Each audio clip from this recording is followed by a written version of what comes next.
वकील साहब, ज़ाहिर अनफॉर्चुनेट इंसिडेंट तो है दुबई एयर शो के अंदर तेजस का गिरना, लेकिन ये भारतीय एयर फोर्सेस के लिए कितना बड़ा नुकसान है और भारत के लिए इनफैक्ट कि जहां आपने डिस्प्ले करना है अपनी स्ट्रेंथ का और जहां पे आप इंटरनेशनल मार्केट में ले जाके उसको चाहते हैं कि सेल किया जा सके, उसकी फ़रोख्त हो सके, वहां पे आपको इतना बड़ा डेंट पड़ जाए। How unfortunate is this for India sir?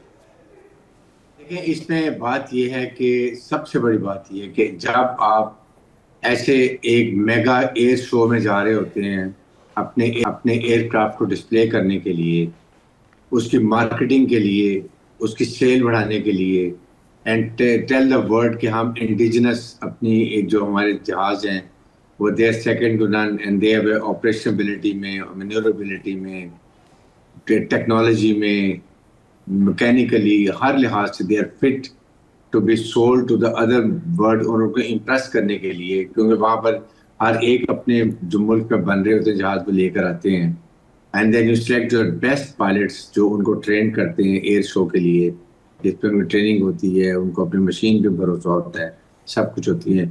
लेकिन अगर आपको याद हो कि आपके इनके एयर चीफ ने और आर्मी चीफ और जो चीफ आर्मी स्टाफ ने बड़ी क्लियर बातें की थी इनकी डिफेंस इंडस्ट्री के बारे में। उन्होंने ये कहा था कि हमारी डिफेंस इंडस्ट्री जो है ना, ये बिल्कुल इंटरेस्ट नहीं लेती। रिसर्च एंड डेवलपमेंट विंग जो है वो बहुत ही कमज़ोर है और उसमें बहुत ज़्यादा करप्शन है। नंबर टू, उसमें अरबों रुपीस का घपला किया जाता है, नेपोटिज्म है, करप्शन चलती है। और हमें ये पता होता है कि हम कॉन्ट्रैक्ट साइन कर रहे हैं 10 साल का, 5 साल का, और हमें पता है 15 साल में भी हमें चीज़ें नहीं मिलेंगी। दिस शोज जबूहाली ऑफ इनकी इंडिया की डिफेंस इंडस्ट्री का हाल। और ये तेजस जहाज जो है ये 40 साल पहले इन्होंने बनाने शुरू किए थे, search R and wing name के, और आज ये इन्होंने सिर्फ 2 स्क्वाड्रन तैयार किए हैं 40 साल में। ऑन द कॉन्ट्री पाकिस्तान में हमने थंडर जहाज J-17 15 से 20 साल पहले हमने ये इंडस्ट्रीज प्रोडक्शन शुरू की, मिशन लेकर आए, टेक्नोलॉजी ली, बनाने शुरू किए। आज अल्हम्दुलिल्लाह 200 हमारे पास J-17 थंडर जहाज है और अब हम J-10 भी हम असेंबली करनी शुरू कर दिए। दिस इसलिए कि ये हमारे मुल्क में डेडिकेशन, डिफेंस इंडस्ट्री में कोई किसी किस्म की कोई प्रॉब्लम नहीं है। हर एक मुहब्ब वतन है और under supervision of chief army staff and air chief of staff ये काम किए जाते हैं जिसपे कोई भी किसी किस्म का घपला नहीं हो सकता। रिजल्ट साफ जाहिर है। ठीक, अच्छा और ये ये सब this is the second air craft of this type बताया जा रहा है कि जो अब इस तरीके से तबाह हुआ है। और फिर जाहिर है अभी तो F-35 की बात हो रही थी कि अमेरिका से F-35 लें, फिर जाहिर है रफाल के हवाले से बात हुई कि उनको कितना डैमेज हुआ है। तो इस क्योस के अंदर ज़ाहिर स्ट्रेटेजिक फ्रंट के ऊपर बड़ी इंपॉर्टेंस रखती है और इस एरिया में इन पर्टिकुलर कि अभी आपने अपने पड़ोसी मुल्क से जो है हाल ही में शिकस्त खाई हो और आपके रफ़ेल इस तरीके से गिरे हों कि खुद US प्रेसिडेंट डोनाल्ड ट्रंप ये बात कर रहे हैं। तो अब क्या होगा, मतलब इस डोमेन के अंदर फ्रॉम भारतीय एयरफोर्स साइड? देखिए, ये एक तो इससे भारत को बहुत बड़ा धक्का लगा, एयरफोर्स को और ओवरऑल भारतीय मिलिट्री फोर्स के इमेज को। अब आप मुझे ये बताइए कि राफेल जहाज़ों का इमेज खराब हो गया और अब दुनिया में इंडोनेशिया ने और ममालिक जो लेना चाहते थे they are giving second thought कि उसके बजाय वो F-17 और J-10 जहाज हमारे से खरीद लें। अभी एयर शो के दौरान में हमारे जो पायलट सब डिस्प्ले किए हैं J-17 को और जो मैन्योरेबिलिटी, ऑपरेशनबिलिटी उसने दिखाई है, तो कई मेमोरी साइन हो रहे हैं, कितने मुल्क कई मुल्क खरीदना चाह रहे हैं और इंटरेस्ट शो कर रहे हैं।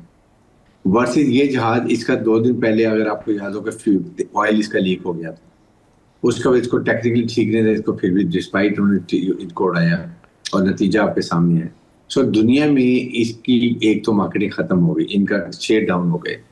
आप मुझे बताइए, कोई मुल्क क्या इंडिया को अपने जहाज बेच के अपने कंपनी की मार्केटिंग खराब करना चाहिए? अगर 35 F-35 जहाज अमेरिका देता है और वो जहाज 2-3 गिरते हैं और पाकिस्तानी फोर्स के मुकाबले में हम उनको गिरा देते हैं, तो उनकी क्रेडिबिलिटी क्या रहेगी? कौन खरीदेगा? अभी तो सऊदी अरब भी खरीद रहा है कि वो कह रही है हम काफी जहाज खरीदेंगे, तैयार बैठे हुए हैं। नहीं हम ये सब 300 ये टेक्निकल फॉल्ट है कोई, मतलब, या फिर ऑपरेशनल कैपेबिलिटी का इशू है? नहीं, देखिए, टेक्निकल फॉल्ट जहाज में थी, मेंटेनेंस फॉल्ट भी थी।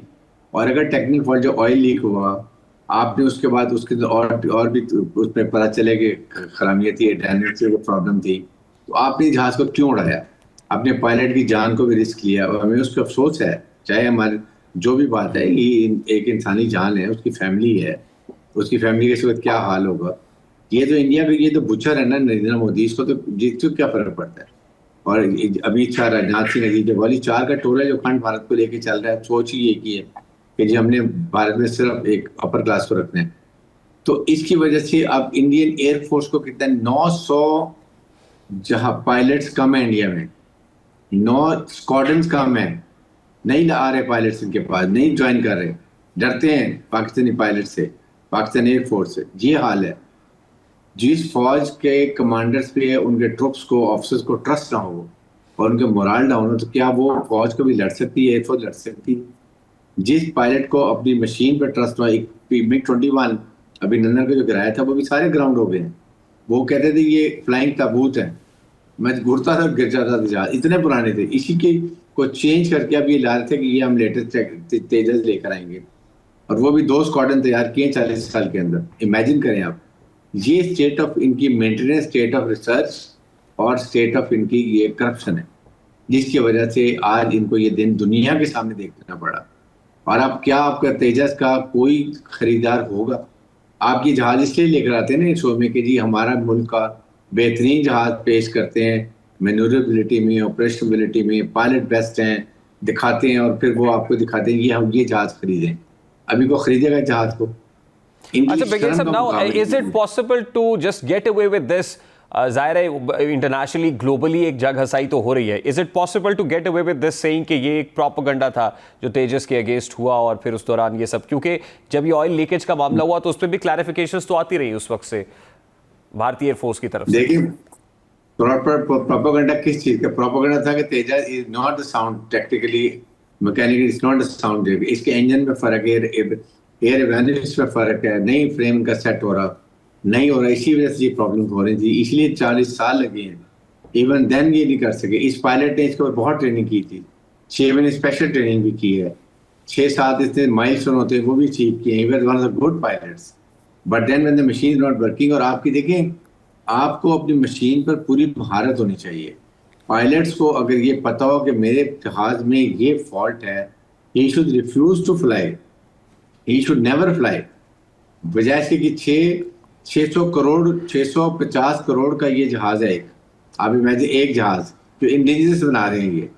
अब इससे अंदाजा लगा लें, ये जो इनके राफेल हैं, ये कोई 200-250 मिलियन डॉलर का जहाज है।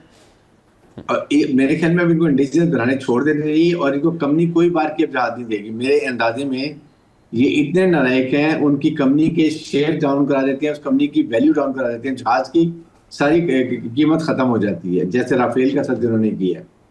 इसलिए मैं बता रहा हूँ, और Chinese they are very happy कि पाकिस्तान ने उनकी मार्केटिंग बढ़ा दी है। हमने उनको, उन्होंने हमें जहाज दिए, हमने ऐसे चला के दिखाए हैं जैसे, क्योंकि पायलट ट्रेंड, ऑपरेशनली ट्रेंड। ये बड़ी इंपॉर्टेंट बात आप कर रहे हैं कि पाकिस्तान तो चाइना के लिए बिजनेस कार्ड साबित हुआ है। बिल्कुल।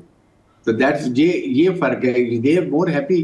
अभी वो J-10 भी देंगे आपको, दूसरे नई वर्जन भी देने के लिए तैयार बैठे हुए, बिकॉज जो जहाज देंगे, पाकिस्तान के पायलट इतने ट्रेंड हैं, इतने एफिशिएंट हैं कि वो इसको मार्केटिंग इसके, बल्कि मैं तो कहूँ चाइना को सिर्फ फ्री जहाज दें, ताकि हम इनकी मार्केटिंग कर रहे हैं। वी शुड गेट एटलीस्ट 10 जहाज में वो फ्री भी मिलने चाहिए मार्केटिंग के लिए, जैसे एक तरीका होता है। तो इसलिए इस वक्त इंडिया के, अब ये मुझे बताइए ऑपरेशन मजदूर क्या करेंगे? करें ना, आप करके दिखाएंगे, हम बताते रहेंगे क्या करते हैं। DGSP ने नहीं कहा कि अगर तुम करोगे तो हम तुम्हारा 60% ज्यादा इकोनॉमिक मिलिट्री लॉस करेंगे। फील्ड मार्शल सईद आसिम मुनीर ने पाकिस्तान मिलिट्री एकेडमी की कैडेट्स पासिंग आउट पे उन्होंने कहा कि don't go for any miss adventure, वो तुम्हारा लॉस होगा तो तुम्हारी नस्लें याद रखेंगी। जहां तक हमने इनको कह दिया, ठीक, टेक्नोलॉजी में, साइबर वॉरफेयर में, बिल्कुल सही। Unfortunately I have to wind it up here sir, मुझे ब्रेक लेने का कहा जा रहा है। हारिस नवाज साहब हमारे साथ मौजूद थे। Let's take a break here, और ब्रेक के बाद वापस आता है।